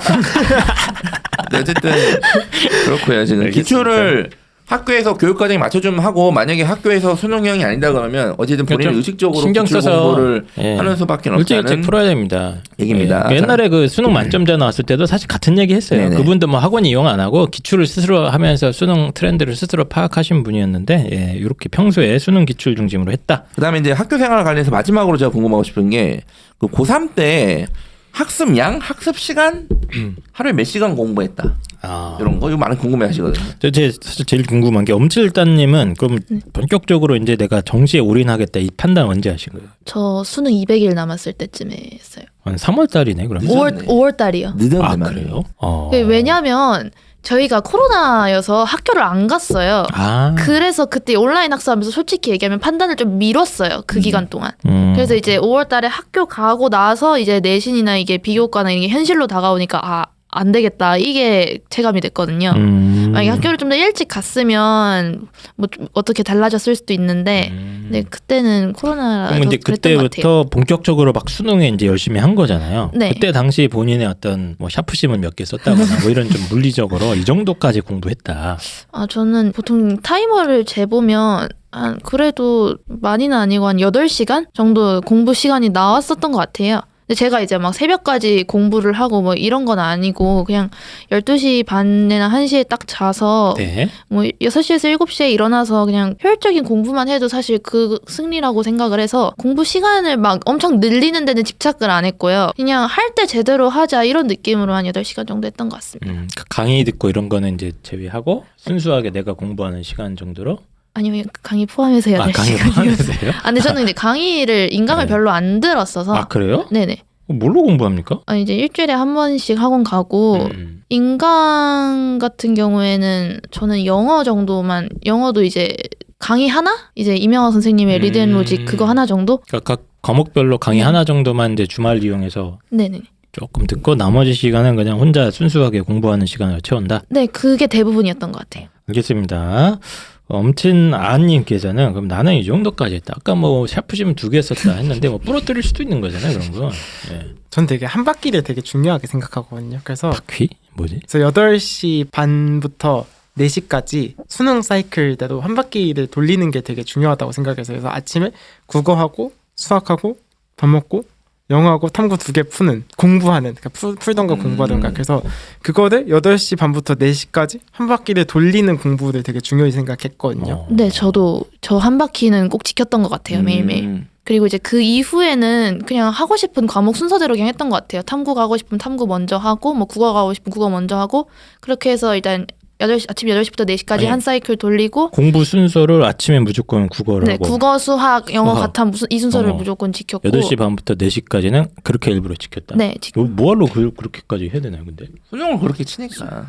이게 확실히 도움이 됩니까, 그러면? 네. 도움이 돼요. 아, 네. 그래요? 특히 국어 아침이 되게 커요. 아침에 국어를 보니까 그게 되게 컸다고 느꼈어요, 저는. 평소에 그 사이클도 맞추는구나, 살살. 알겠습니다. 그리고 그렇게 해서 4시가 되면은 전 5시부터 7시까지는 항상 낮잠을 잤어요. 잠을 잔다고요, 지금? 낮잠이에요, 낮잠. 5시부터 7시까지? 이거 문제 있는 거 아닙니까, 수험생이? 그래야지 뒷공부를 하거나 뒤에 뭘 하든가 할 수 있으니까. 잠자고 일어나면은 그때는 이제 대입 자소서나 면접을 위한 책을 읽거나 그런 걸 준비하던가. 그러니까 두 친구 공통점이 규칙적인 사이클을 만드는 거랑 엄친아님께서 또 한가 얘기한 게 낮잠 자는 게 저는 되게 인상적인데 보통 수험생 하면은 막 10시간 사당 오락이라고 해갖고 옛날에는 70년대 얘기입니다. 4시간 자면 붙는 거예요? 4시간 자면 떨어지는 거예요? 5시간 자면 떨어져요. 맞아요. 근데 우리가 늙어가지고 4시간 자면 붙고 뭐 이런 얘기들이 많았는데 저는 많이 공부량을 가져가는 것도 중요하지만 저도 사실 지금 돌이켜보면 저도 수험생 때 이렇게 뇌를 최적화시키는 거에 되게 신경을 많이 썼거든요. 저도 원래 잠도 많고 피곤한 것도 많은 사람이라 가지고 어떻게 하면 내 뇌를 최적화된 상태로 공부에 이렇게 풀로 집중하게 만드든지 그 시간을 이렇게 잘 만들기 위해서 저도 잠은 많이 잤던 것 같거든요. 계속 틈틈이. 근데 그건 거죠. 그냥 자는 게 아니고 그죠. 최선을 다해서 오전에서 한 4시까지 사이클 돌리고 너무 기진맥진하니까 잠깐 쉬고 저녁 먹고 쉰 다음에 다시 저녁 때 풀로 한번 쫙 돌리고. 풀로 돌리는 거는 모르겠는데 근데 그래야지 컨디션이 유지가 되더라고요. 이게 내신처럼 쏟아부어서 끝났다 이런 시험이 아니잖아요. 그치. 특히 수능은. 그래서 이게 결국에는 내가 이날까지 어떻게든 좋은 이 수준을 계속 유지를 해야 되는 건데 네네. 이 수준을 유지하기 위한 가장 좋은 방법 중에 하나가 휴식을 잘 취해야 돼요. 그러니까 그때 놀거나 게임하는 게 아니라 차라리 자는 게. 그렇죠. 예. 차라리 잤다 난 그래서. 근데 이 방송 듣고 또 우리 애는 맨날 자는데 성적은 안 오른다 이렇게 생각하시면 안 되고 이 전체적인 본인의 사이클을 만든 것 같아요. 이제 공부 루틴이죠. 네, 공부 루틴 맞아요. 이거를 제가 이제 좀 성적이 좀 좋지 않은 학생들한테 항상 솔루션을 공주는 게 일단은 공부를 시작하고 끝나는 시간을 정해. 맞아. 일단 이거부터 정해라 그래요. 야 뭐 디테일하게 10분 나 됐고 일단은 국어를 얼마나 할 거야? 됐고 일단은 언제 시작해서 언제 끝낼래? 이거를 정하고 잠이 오면 자라. 대신 잠자는 시간을 매일 똑같이 해라. 그러니까 이제 이런 순서대요. 그러니까 이분들은 지금 그게 아주 당연히 수능에 맞춰서 일단은 기본적인 공부 루틴을 정하고 나머지 시간은 본인이 생각했던 부족한 부분 해야 되는 것들을 기술적으로 접근하는 거잖아요. 그러니까 이 또한 어쨌든 다 루틴인 거예요. 다 그쵸. 이게. 네. 그래서 특히 고3은 이런 루틴 되게 이런 걸 만드는 게 중요한데요. 굉장히 아이들이 중요합니다. 대부분 이 거의 10년 이상을 시험 기간 때 하얗게 불태우고 이런 느낌으로 가다 보니까 이게 없어요. 이게 애들이. 네. 특히 수능은 좀 그런 게 있죠. 네. 그래서 이런 어떤 루틴을 만드는 본인만의 패턴이 중요하다 이런 얘기 해주신 것 같습니다. 네. 자 그러면 이제 뭐 학교 생활 관련해서는 이제 거의 제가 공방을 다 물어봤고 이제 마지막은 이제 의대 진학 관련해서 좀 요 준비 과정이나 좀 약간 기술적인 것들 좀 궁금해서 이제 입시 전문가 측면에서 좀 궁금한 거 좀 물어보려고 하는데 뭐 의대 진학 목표는 아까 이제 물어봤으니까 이제 넘어가고 저는 두 분이 수시 원서를 6장을 어떻게 썼는지가 좀 궁금하거든요. 6장 어떻게 썼고 어떤 결과가 나왔는지가 좀 개인적으로 궁금합니다. 일단 따님은 수능 올인이었으니까 뭐 논술 위주로 썼을 것 같긴 한데 3장을 논술을 넣었고요. 네. 이제 저는 최저를 빡센 데를 넣었죠. 다 4합으로 넣었어요. 네. 그게 그나마 가능성이 있다고 생각을 해서 네. 그렇게 넣었고 그렇게 3개 중에 하나는 안 갔어요. 왜냐면은 거기가 과학 논술이 없었는데 제가 수학보다는 과학 논술에 조금 더 강점이 있다고 생각을 해서 하나는 안 갔고 나머지 2개는 이제 갔는데 확실히 알려주세요. 학교를 그냥 갔는데 어디? 중앙대랑 아주대를 네. 의대를 갔는데 거기는 이제 그냥 논술 제가 그냥 논술 공부도 뭐 일주일하고 갔던지라 갔는데 그냥 논술도 제대로 공부 안 했구나. 네 그죠. 근데 원래 현역이 뉘앙스를 잘 얘기하죠. 논술도 제대로 안 했구나. 이렇게 약간 좀 뉘앙스를 형. 죄송합니다. 수능에 올인했다 이거지. 봤는데 잘 모르겠더라고요. 그러면 논술 3장에 나머지는 뭐 안 썼어요? 안 썼죠. 아예 안 썼어요? 네, 아예 안 썼어요. 쿨하네. 괜히 왜냐면 네. 이 등급대가 약간 애매하잖아요. 3등급 되면은 뭐 주변에서 들리는 얘기는 뭐 연고대라도 한번 써봐라. 뭐 성균관대 혹시 안 나올 수도 있으니까 써야 되는 거 아니냐. 뭐 이런 얘기를 분명히 듣지 않았어요? 아니요, 저는 학종은 아예 생각이 없었고. 주변에서 막 쓰라 말이라 이런 얘기 들은 적 없어요? 저 3학년 1학기가 6.0 이상 시점에서 이미 끝났다고 이미 생각했어요. 이 학생도 엄칠따님도 수시 딱 원서 3장 쓴다고 했을 때 부모님이 반대 안 했어요? 아, 저는 원래 아예 안 쓰려다가 네. 부모님이 그래도 논술은 좀 넣어봐라라는 느낌에서 그나마 그래서 그거라도 넣은 거니까. 그래서. 네, 설득해서 3장 쓴다구나. 원래는 아예 안 넣을 생각이었어요. 근데 저는 이게 이제 앞으로는 이런 전략도 아주 좋은 전략이라고 저는 생각을 해요. 괜히 애매하게 학생부 계속 붙잡고 막 이래버렸으면 에너지가 분산되잖아요. 네, 저도 확실히 그냥 저는 완전히 수능이었거든요. 학종에 아예 신경도 안 쓰고 비교과, 수행평가, 뭐 내신 이런 거 아예 안 하고 수능에 그냥 올인했었는데 이제 제 주변에 정시를 한다고 하는 친구들도 막 중간고사 막 3일 전에 그래도 공부는 해야 되지 않겠냐 하면서 막 그래도 한 번쯤 막 보고 그랬던 친구들이 있었는데 보통 그렇게 하지 않습니까, 근데? 저는 안 했어요. 와, 이거 쉽지 않아. 이거. 멘탈이 쉽지가 않아. 대단한 분이야. 말은 쉽지만 예. 말은 맞아요. 저 말이 맞잖아. 어차피 야 수능은 정시 100인데 수능 100인데 내신은 왜 했는데 쉽지가 않거든요. 심리적으로. 근데 그거를 해냈다. 해낸 거죠. 그냥 버릴 때는 과감히 버리는 것도 좋습니다. 나쁘지 않은 것 같아요. 그 엄친 아님께서는 이제 완전 학종이었으니까 서울대, 연대, 뭐 가톨대 다 쓴 거예요. 일단은 뭐 외대보고 2등 정도면 당연히 원서에 대한 선택지가 있는 거잖아요. 뭐 그냥 예상되는 구간을 대부분 썼을 텐데 6장 다 썼나요? 6장 다 썼어요. 다 의대입니까 그럼? 네. 내가 한번 맞춰볼게 어디 썼는지. 서울대, 연대, 성균관대, 울산대, 가톨릭대. 근데 가톨릭은 추천? 카대는 못 쓰나? 카대는 한 명 쓸 수 있는데 그러니까. 카대를 쓰면 다른 데를 못 쓰게 해서 저희 학교가 뭐 성대, 경희대, 중앙대, 한양대가 이제 수능 최저가 없는 학종 뭐 이 정도지 않았을까? 여기서 6개 날라갔을 것 같은데 대충. 연대에를 2장 썼고요. 전형 2개. 그다음에 고대에를 썼어요. 경희대 안 쓰고. 연대를 제가 아까 물어봤는데 연대를 그러니까 작년 기준으로 면접형이 있었고 이제 활동 우수형인데 둘 다를 썼어요. 근데 이제 제 상식으로는 일반적인 상식으로는 어쨌든 연대 면접형이 교과 40반영이거든요.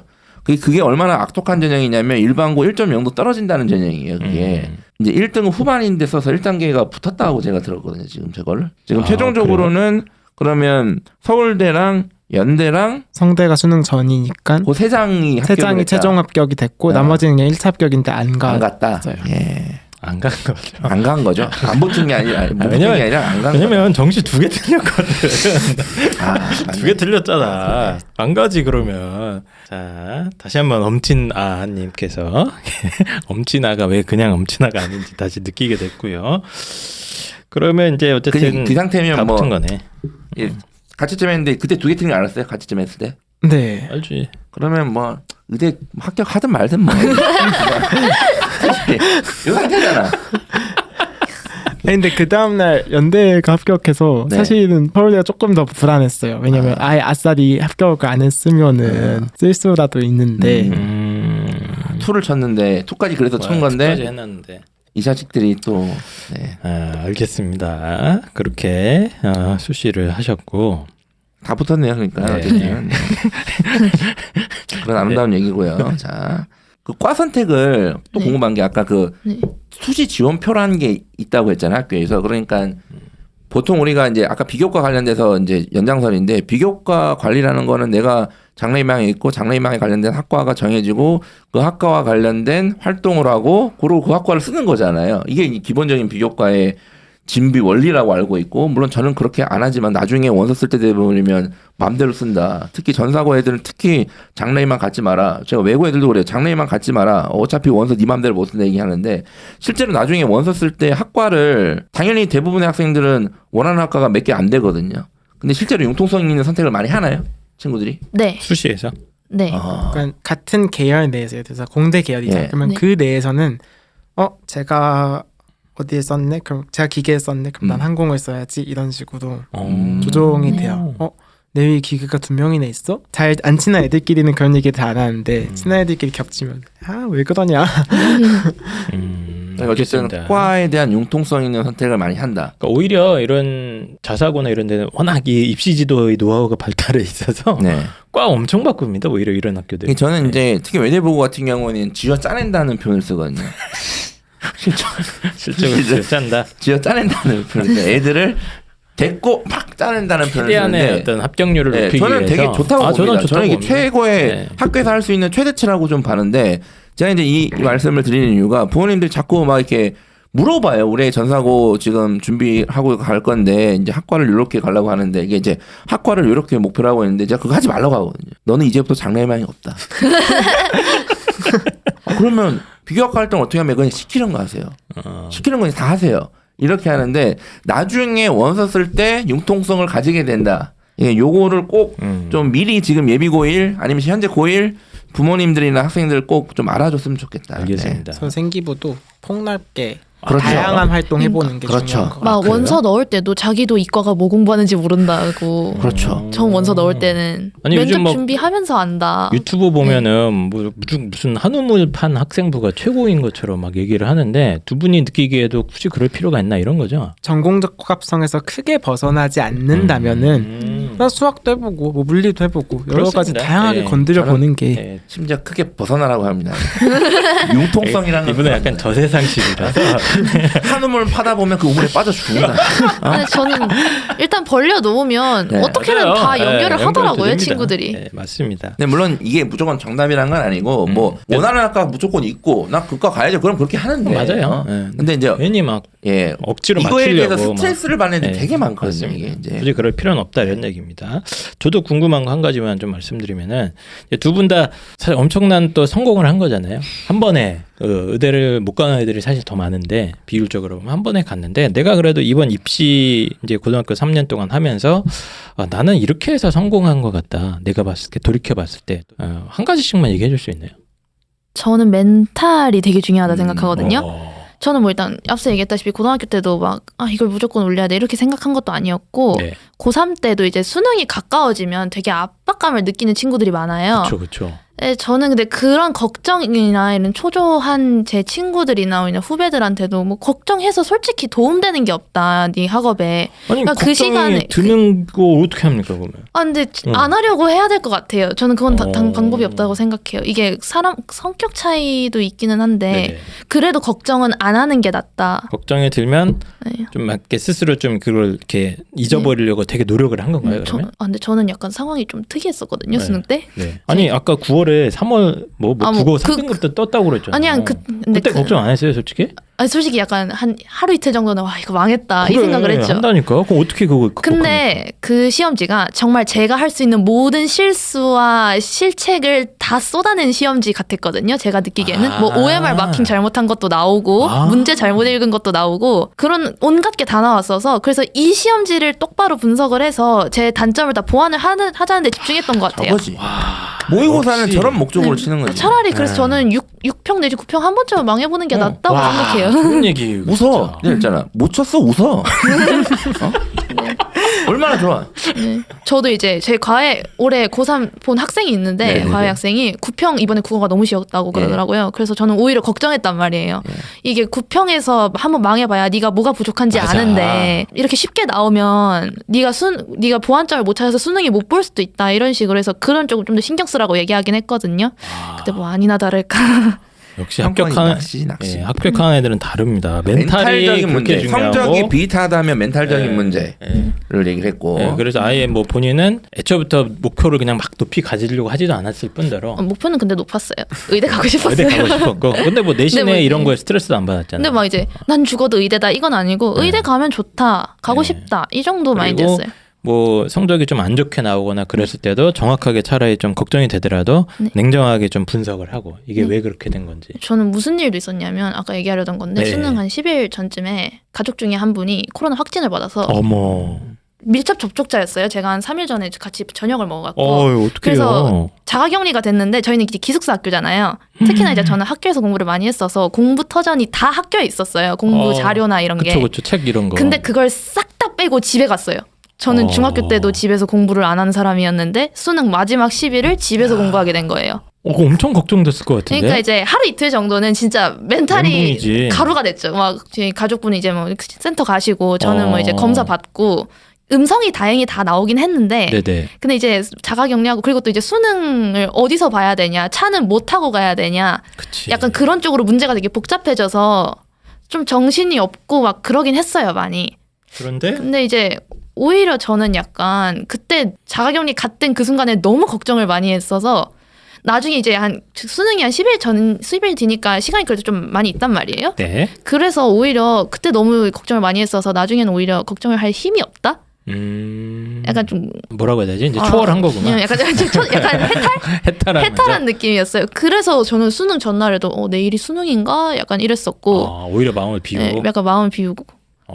이건 내 성향이 타고났네. 타고난 것도 근데 있는데. 네, 그건 맞는 것 같아요. 네, 근데 어쨌든 그 시험이라는 게 잘 보려고 해서 잘 보는 게 아니다라는 거 제가 항상 느끼는 건데 그런 어떤 차라리 좀 힘든 상황이 있으면 차라리 마음을 좀 비우려고 노력하고. 네, 그냥 오히려 걱정해봤자 정말 네. 도움되는 거 하나도 없고 좋다. 그냥 할 거에만 집중하고 최대한 우리- 마음을 비우는 게 좋은 것 우리 같아요. 인생도 이렇게 살아야 돼. 저희도 맨날 걱정하고 쓸데없이 스트레스만 받지 않습니까? 포기하잖아요. 지금. 알겠습니다. 그럼 엄친아님은 나는 그래도 입시 이렇게 해봤는데 나는 이런 것 때문에 좀 성공할 수 있었던 것 같다. 이런 거 있습니까? 저는 사실 기출이나 어떤 문제를 보면 그것에서 뽑아낼 수 있는 건 다 뽑아냈던 것 같아요. 그러니까 그치. 예를 들어서 네. 국수 내신 공부를 하면 네. 과탐 공부들도 예를 들어서 과탐 기출 문제집을 풀어요. 그럼 네. 저는 헷갈리는 선지를 다 체킹을 해놨다가 그거를 노트 맨 뒤에 쫙 다 적어요. 그러면 한 A4 한 장이 나오거든요. 앞뒤로. 그래서 시험 쉬는 시간은 그것만 보는 거예요. 이게 무슨 작업을 하는 거예요 이게? 그러니까 선지를 적어요? 이미 머릿속에 네. 시험장에서 선생님들이 만들 수 있는 선지를 다 만들어 놓는 거예요. 아주 충격적이다. 근데 저도 수능 공부도 비슷한 게 있는 게 제가 국어를 3에서 1로 올렸잖아요. 네. 그때 그 70일 동안 뭘 했냐면 그때는 기출은 늦어요. 이미 기출을 다 아니까 알고 솔직히 있지. 네. 한 번 더 공부한다 해서 뭐가 되진 않거든요. 뭘 했냐면 이제 실전 모의고사를 풀면요. 자 풀고 이제 채점을 하면 이제 틀린 게 나오잖아요. 네. 그러면 그 선지들 옆에다가 이제 틀린 문제에다가 제가 오답 선지 고른 걸 왜 정답이라 생각했고 실제 정답 선지는 왜 아니라 생각했는지를 일단 다 적어놔요. 그런 다음에 이제 선생님 수업을 들으면 이제 지문을 해석해 주시는 거나 그 선지를 설명할 때 이제 선생님이 하시는 말씀이 있잖아요. 그거랑 제가 풀었던 그거의 차이를 다 적어놨어요. 그걸 이제 또 노트에다 정리하고 그랬었거든요. 다르네. 근데 이제 이 다음 단계가 달라. 어떻게 되냐면은 이제 다음 단계도 있어요? 네, 어떻게 되냐면은 다 예측이 돼요. 이제 이거 물어보겠구나. 근데 지금 이거는 이게 신의 주변에- 경제 아닙니까? 이번에 되게 중요한 얘기를 하셨어요. 지금 이게 사실은 어마어마한 얘기를 했고 많이 얘기했을 거예요. 아니 이게 보통은 문제 풀다가 틀리잖아요. 기분이 나쁘거든. 그러면 쓱 보고 이것 때문에 틀린 거구나. 나 실수했어. 쓱 보고 넘어갑니다. 이런 거 안 나와. 그리고 또 다른 문제를 펼쳐요. 이제는 또 다른 문제 펼치고 계속 뭐 그게 아니고 틀린 문제에 대해서 이게 뭐 선지를 분석하는 거예요. 일종의 뭐 어떻게 이미 하는 거예요? 머릿속에 데이터베이스를 만들어서 수능장이나 시험에서 나올 수 있는 틀린 선지를 미리 머릿속에 만들어서 이거 틀렸다가 보이잖아요. 네, 그리고 제가 틀린 이유를 정리를 하다 보면 제가 많이 하는 실수나 아니면 자주 하는 착각 이런 게 많이 나와요. 특히나 저는 국어였으니까. 그런 거를 이제 이걸 하지 말아야지 이건 이렇게 이거 해야지를 좋다. 좀 더 집중했던 것 같아요. 의식하고. 이제 어떻게 되냐면은 나 이렇게 풀면 틀렸는데 해서 다시 풀면 새로운 답을 골라요. 그러니까 선지를 그런 식으로 분석하고 적어놓고 하면서 그걸 자꾸 보면서 내 머릿속에 틀릴 때의 그 기억이나 이런 게 이제 떠오른다거나 시험장에 가면은 맞아요. 그런 게 이제 이렇게 나름의 오답 데이터베이스가 쌓이는 거군요. 그죠. 맞아요. 막 법지문을 보면 법지문 내가 예시를 많이 놓쳤었는데 하면서 예시를 좀 더 신경 써서 읽는다던가. 와. 선지를 분석한다는 건 결국에는 그걸 하다 보면 출제 원리가 있거든요. 맞아요. 출제 맞아요. 원리가 다 있어요. 네. 그게 거기에 접근하게 되는 거예요. 출제 의도 뭐 하여튼 문제 출제자들의 아이들을 이렇게 함정에 잡아들이기 위한 수작들이 있지 않습니까? 그 원리들이 보이기 시작하니까 이게 대응이 되는 거고. 그러니까 문제를 그냥 부탁대고 푸는 건 이제 기본이긴 한데 틀린 문제에서 특히 선지들을 주의 깊게 많이 시간도 투자하고 아예 손으로 적어놨다고요, 진짜? 네, 저는 선지를 다 적었어요. 와, 그래서 선지를 아예 그 선지를 적으셨고? 외웠어요. 근데 그러면 시험장에서 이 선지가 나오면은 알잖아요, 이게 틀린 걸. 아니면 이게 맞는 거를. 선지도 거의 암기할 정도로. 그래서 구어체로 이렇게 하면 이건 아니야, 이건 맞아, 여기서 이렇게 생각해야 돼, 이거 착각하지 마, 이런 식으로. 그 엄칠딸님은 그 틀린 이유나 이런 건 이제 그 본인의 그 사고 과정인 거 다 적어놨다. 웬만하면 다 적으려고 했어요. 역시 다릅니다. 이게 역시 달라. 이건요 이게- 세상 이치에 게임도 그래요. 롤 해보셨어요? 롤도 있잖아요. 맨날 똑같은 실수하는 놈들이 맨날 똑같이 실수해요. 인생도 그래요.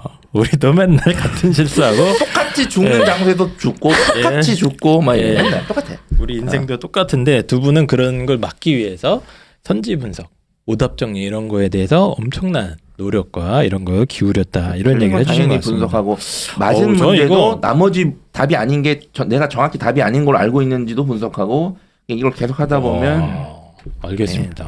이거 진짜 좋은데 어디서도 이런 얘기는 잘 안 하잖아요. 네. 예, 제가 공부 방법에 대해서 관심이 많아서 여기저기 뭐 주워 듣는 얘기가 있는데 아주 좋은 말씀 이렇게 해주신 것 같습니다. 근데 이제 틀린 문제가 너무 많으면 어떡합니까? 내년에 또 치면 되지 뭐. 우리 아이는 한 3분의 1이 틀립니다. 근데 이 공부 자체가 어느 정도 네, 기반이 닦였을 때 해야지 의미가 기반이 있는 거예요. 닦인 그렇게 상태에서. 되면 이제 개념을 다시 하시는 게 맞지 않을까. 이것도 순서가 있구나. 그냥 막 하는 게 아니고. 알겠습니다. 그럼 두 분의 어떤 성공 노하우까지 한번 쭉 정리를 한번 해봤고요. 몇 개 또 뭐 예, 마지막으로 또 개인적으로 짜투리 질문이라고 할까요? 우리 엄친아님께서 저랑 이제 얘기를 좀 사전에 하다가 애들이 왜 이렇게 수학을 못하는지 알 것 같다. 수학을 못하는지 알 것 같다. 예. 애들은 이제 과외나 지도를 어. 하면서 왜 수학을 못하는지 이제 깨달았다는 표현을 썼거든요. 그냥 이건 거지. 현지랑 똑같은 거야.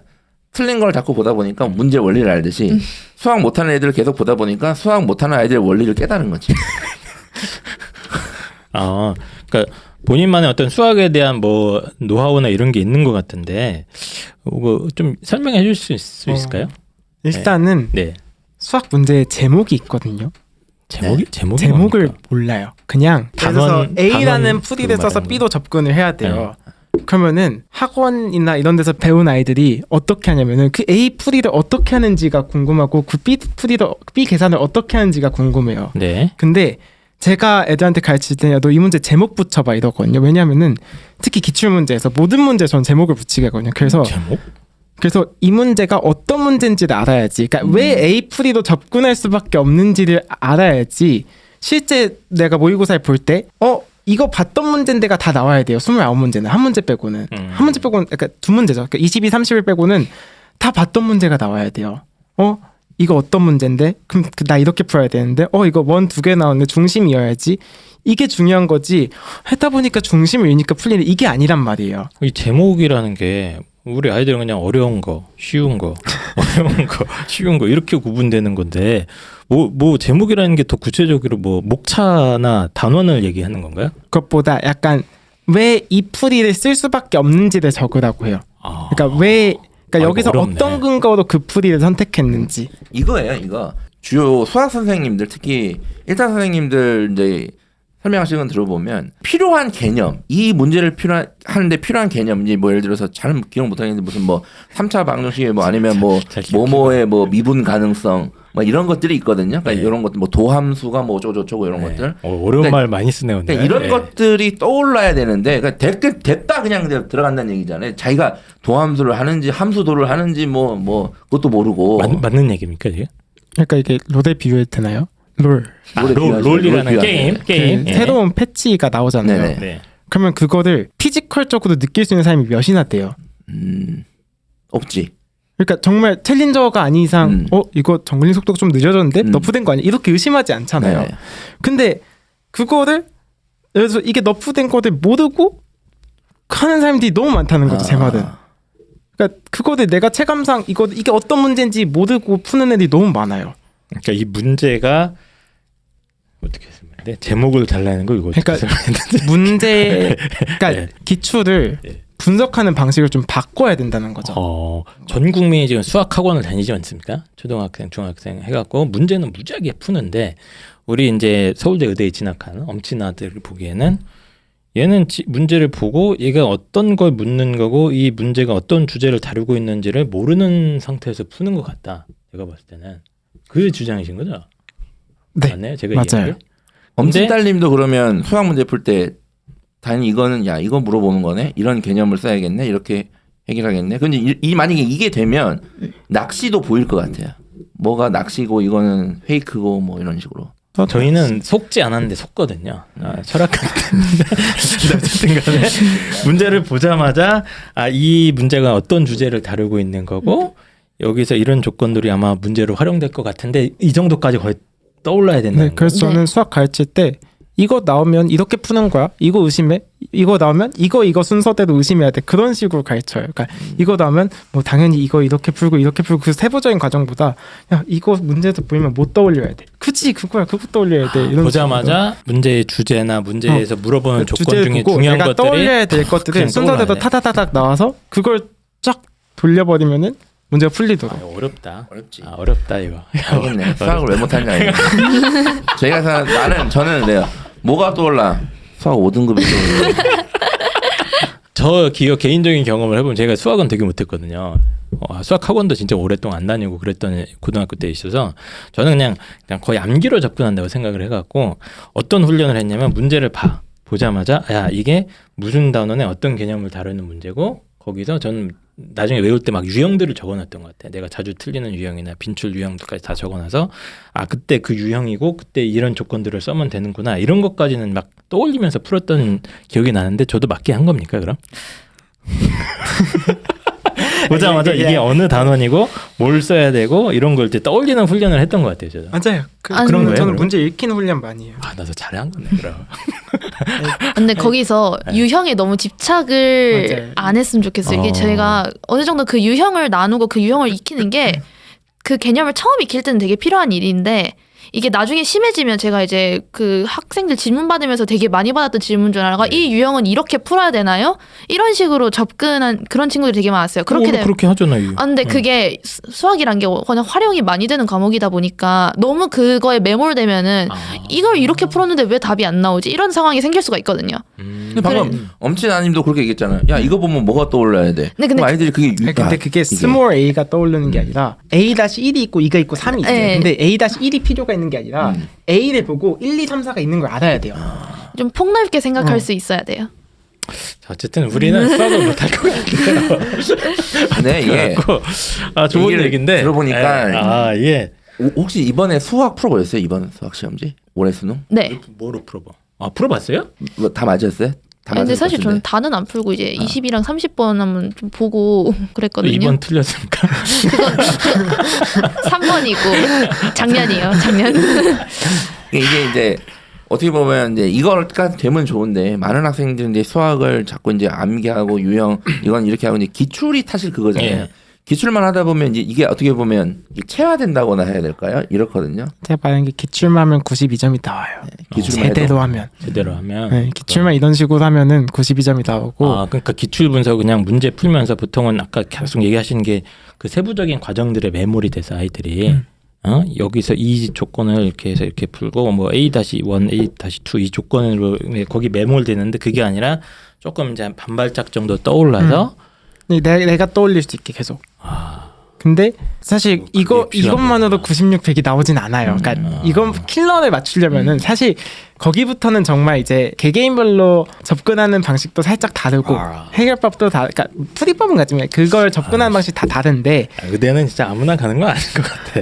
아무나 가는 건 아닌 것 같고. 그리고 이거는 수학뿐만이 아니라 모든 공부에서 그냥 잘하는 사람들은 그 과정을 무의식적으로 해요. 근데 자기가 그게 안 되면은 잘하는 사람들이 하는 걸 의식화하면 돼요.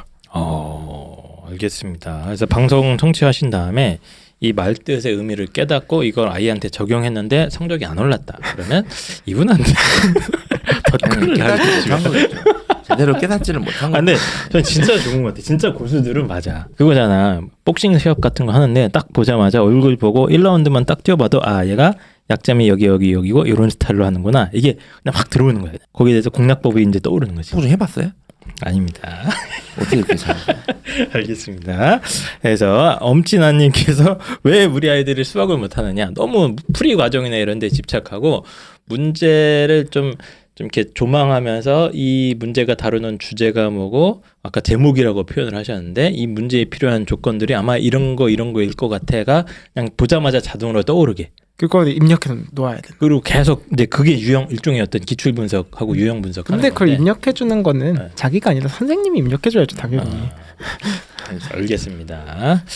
조금 이제 이해가 되네. 이렇게 하면은 수능 수학 학습에 좀 도움이 될 것 같다. 이런 얘기입니다. 그러니까 본인들은 지금 과외를 하셨잖아요. 지금 학생들은 지금 대부분 공부를 좀 잘하는 학생들이 아니면 되게 하위권도 있어요. 되게 레인지가 넓어요. 그러면 두 분 다 이제 하위권부터 상위권 학생들을 다 봤을 거 아니에요. 그럼 이제 보면서 본인들도 학생이었지만 또 이렇게 가르쳐 보면서 깨달은 게 있을 것 같아요. 이게 성적이 누구는 좋고 누구는 낮은 이유. 여기 갈리는 이유가 딱 있을까요? 딱 정의한다면. 타고난 습득력의 차이도 영향을 주는 것 같아요. 저는. 예. 그건 당연한 그리고 거고. 뭐 사실 저는 이 친구랑 저를 비교해도 알겠는데 저는 1, 2회독 하면 이 친구는 5번 보잖아요. 거기서도 차이가 나고. 그렇죠. 기본적인 어떤 회독의 수나 공부량, 성실성. 아니면 그때? 뭐 예. 적성도 영향을 많이 주는 것 같고요. 그렇죠. 저는 속도도 영향이 있다 생각해요. 속도? 저는 진짜 빨리 풀고 정말 빨리 보거든요. 그게 저는 학습에 들어간다 생각해요. 학습, 습득력 그런 쪽에 속도도 들어간다 생각해요. 저는. 진짜 빨리 풀지만 많이 틀린 애들은. 자, 알겠습니다.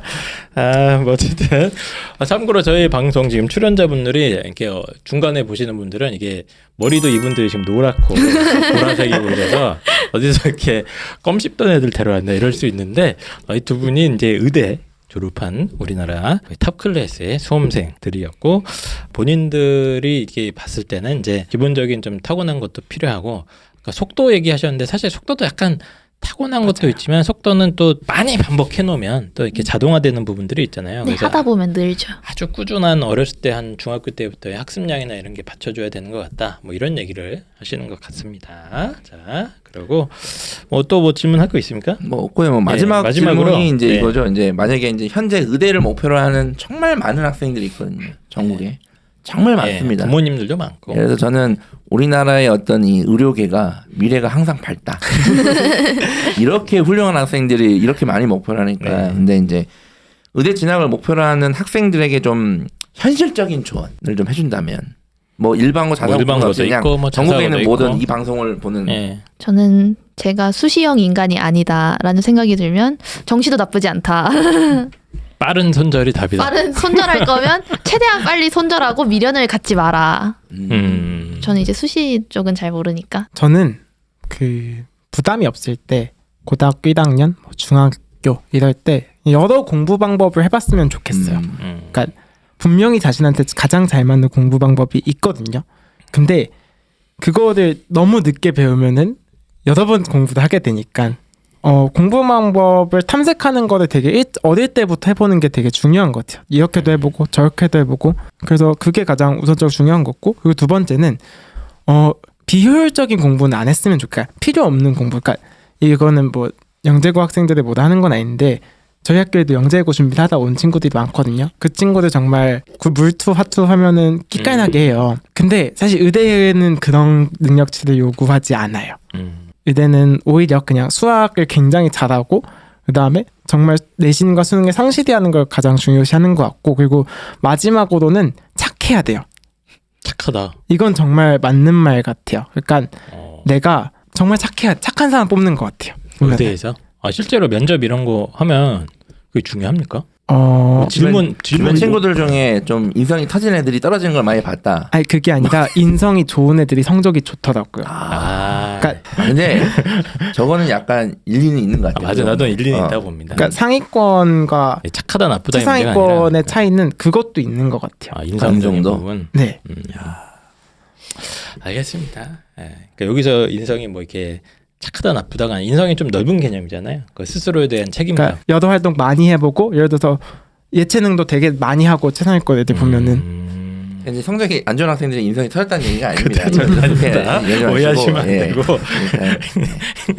예, 알겠습니다. 어쨌든 마인드적인 얘기를 하신 것 같아요. 마인드적인 이야기. 그리고 엄칠따님이 되게 중요한 게 야 이게 견적 내보고 수시가 아니면 그냥 수능해라 이거잖아요. 선정이잖아. 근데 이제 이게 많은 부모님들 학생들한테 두렵거든요. 손영훈 선생님 맞아요. 그날 하루로 다 끝나는 거 아닙니까? 저는 근데 제가 그렇게 좀 선택을 단호하게 했던 이유는 일단 수시가 정말 아니라는 생각을 3년 내내 하고 살았고 그리고 수능 공부를 해봤을 때 좀 더 공부가 저한테 되게 잘 맞다고 느꼈어요.